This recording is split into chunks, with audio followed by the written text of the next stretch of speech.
bagyong Cory yung Huwebes ng gabi. Napakalakas po siya, kaya nga ito po yung nangyari. Bumagsak po yung punong kahoy at thanks God naman at hindi naman nasira yung simbahan namin dito. At ito ngayon, hanggang dito lang po yung kahoy na ano siya. Tawag niyan, bumagsak. Ito po yung ipapakita ko sa inyo, guys. Oh. Tingnan nyo, guys, yung gaano kahaba, gaano kalaki yung punong kahoy na natumba. Dahil nung Huwebes ng gabi, sobrang lakas po ng bagyo. Ito po, ang bagyo po ay ang signal number 9. Tingnan nyo po. Grabe, sobrang laki. Sobrang tibay po yan. Para po itong baliting kahoy. Pero kaya nga po dahil sa sobrang hangin, bumagsak siya. Ito, guys, oh grabe.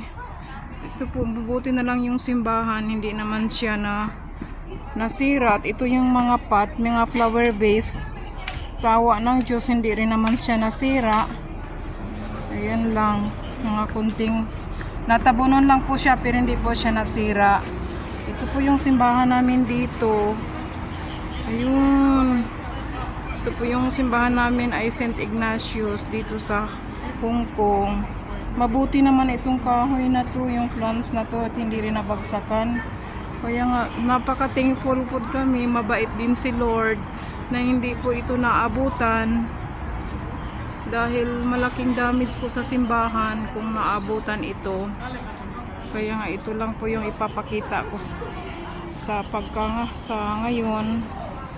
At hindi po namin alam kung kailan po ito kukuhain sa mga naglilinis dahil napakaano po talaga niya, napakalaki, ang hirap po linisin. Okay, thanks for watching, bye.